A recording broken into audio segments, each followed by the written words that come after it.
Bismillahirrahmanirrahim. Assalamualaikum warahmatullahi wabarakatuh. Waktu kami berangkat dari Pakistan sampai sini journey. Kalau dari Pakistan waktu saya keluar tahun 2012.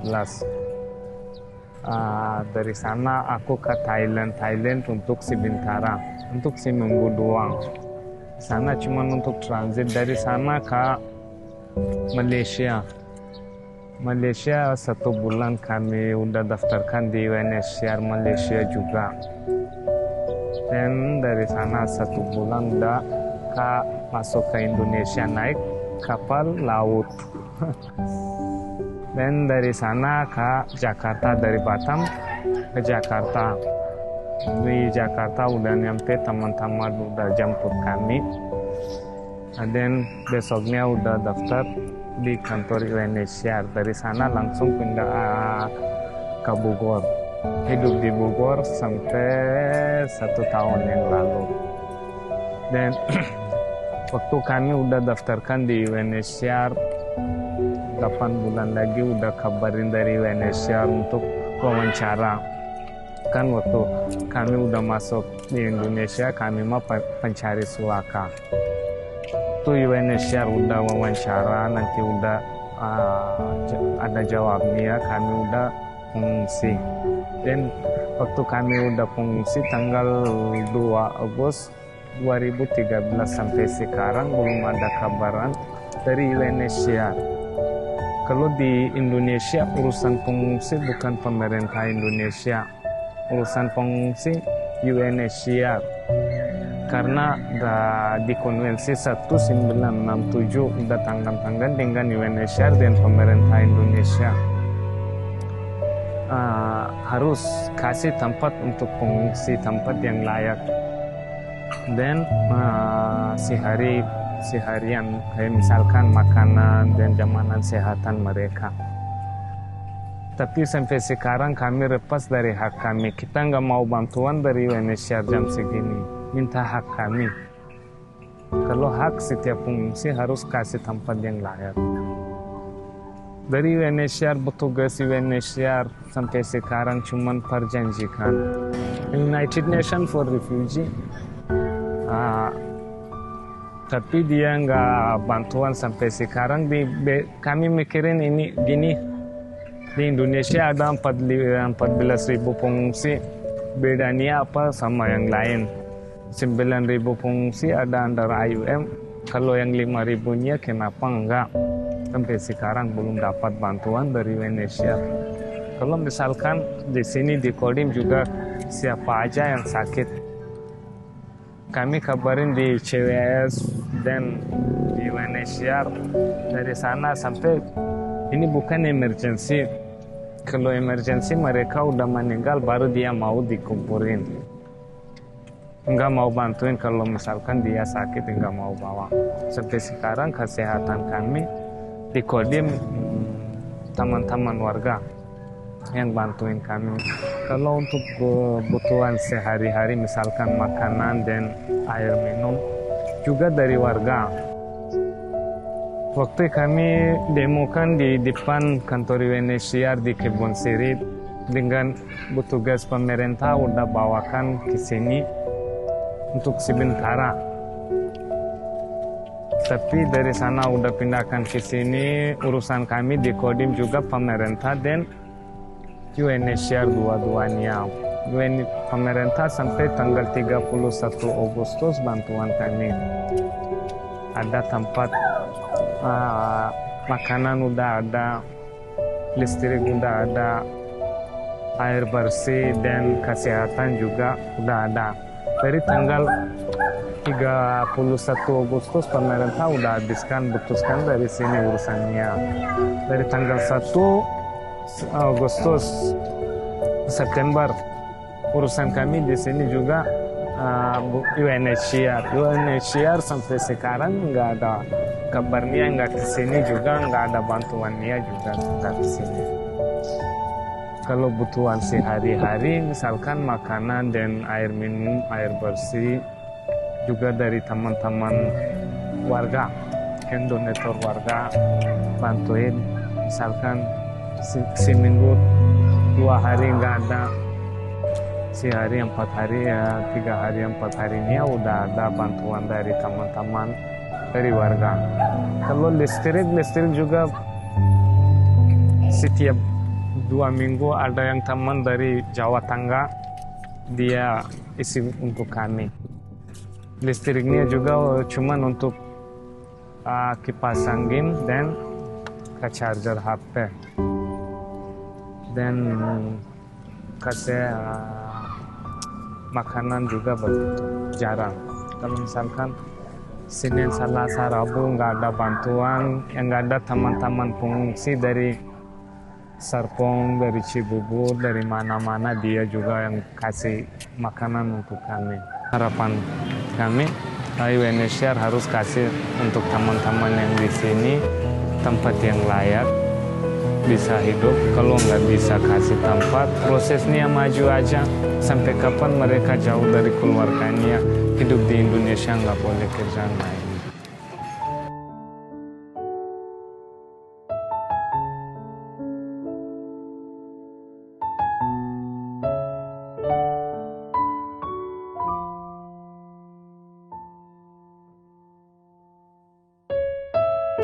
Assalamualaikum, नाम Asma Aliasta, ma Kishwari Afghanistan astum, mayos da solas. Awalnya aku tinggal di Bogor. Pertamanya aku dari Afghanistan ke India, habis India ke Malaysia, habis ke Malaysia ke Medan, habis Medan ke Pekanbaru, habis Pekanbaru ke Bogor. Jadi aku 3,5 bulan aku di Bogor, sekolah sama teman-teman, main, jalan-jalan, berenang. Kita suka sering main-main di situ. Jadi sampai sekarang aku sudah bisa bahasa Indonesia. Senang, suka di Indonesia daripada negara aku perang, gak bisa keluar. Kalau di sini bisa keluar, bisa main-main, bisa jajan, bisa keluar main-main sama teman-teman. Di sini enak, ada teman-teman banyak, bisa main-main keluar, jalan-jalan jauh-jauh. Tapi di Afghanistan tidak bisa keluar karena perang, bom, tidak ada yang bisa keluar. Di Afghanistan itu tidak ada yang bisa kerja, tidak ada yang bisa jalan, tidak ada yang bisa keluar. Kalau keluar langsung kena bom, kena tembakan, tidak ada yang bisa keluar. Di Afghanistan gak enaknya cuma itu, yang gak punya duit itu tidak bisa dari Afghanistan, tidak bisa keluar ke negara yang lain. Yang punya duit itu bisa dari Afghanistan pergi kemana-mana lagi. Saudara aku, karena aku waktu pertama kali tahu dari saudaraku, aku langsung ke sini. Waktu aku ke sini enak, sering keluar, sering main-main, ada teman aku, jadi aku bisa bahasa Indonesia sampai sekarang. Di sini yang bisa bahasa Indonesia bukan semua, bukan aku juga, karena masih ada orang lain. Aku bukan kayak dulu belajar. Di sini cuma pergi main-main sama temen kayak biasa. cita-cita aku jadi dokter, pengen banget jadi dokter karena obat-obatin orang. Teman-teman aku harus juga jadi dokter, tapi sampai sekarang belum sekolah, belum belajar kayak gimana aku bisa jadi dokter.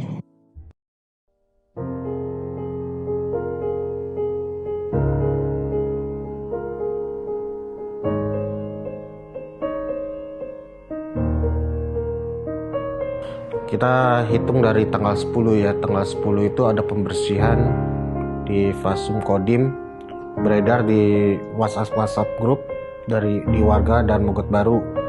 Tepatnya tanggal 11 sore masuk 300 orang, lalu sampai malam total sekitar 1.400 orang. Pada tanggal 13 warga melakukan demonstrasi mempertanyakan kenapa Fasum kami dipakai untuk pengungsian. Kalau dihitung merasa rugi karena sentra bisnis tepatnya di depan Kodim itu kan ruko-ruko, mereka merasa terganggu karena untuk duduk, untuk tidur-tiduran, dan orang-orang tua murid yang bersekolah di Dian Harapan merasa risih karena bersebelahan dengan sekolahan. Banyaknya pengungsi di gedung bekas Kodim Kalideres Jakarta Barat menuai protes dari masyarakat sekitar. Spanduk penolakan pun dipasang di sejumlah ruas jalan menuju lokasi pengungsian. Warga menolak pengungsi dengan alasan keamanan. Mereka merasa terganggu karena adanya ribuan orang asing yang menetap di lingkungan tempat tinggal mereka. Kerusuhan sudah terjadi sebanyak 5 kali. Puncaknya itu tanggal 22 Agustus dari Sudan dan Afghanistan berebut makanan karena saat itu makanannya hanya berjumlah 500 sedangkan mereka di dalam ada 1.400 orang. Akhirnya dari Afghanistan mau menguasai makanan itu sendiri. Akhirnya terjadi perkelahian sampai luka-luka dari pihak Sudan karena dipukul dengan tongkat dan besi. Akhirnya semua aparat turun sampai tengah malam untuk mengamankan. Kericuhan itu terjadi antara dua belah pihak yang berasal dari negara berbeda. Petugas kepolisian bersama TNI masih melakukan penjagaan di lokasi agar situasi semakin kondusif. Nah, seorang polisi terluka akibat pukulan benda tumpul di bagian tangan saat mencoba untuk melerai kedua belah pihak. Kendati demikian, masalah yang terjadi akibat kericuhan itu masih dalam penyelidikan.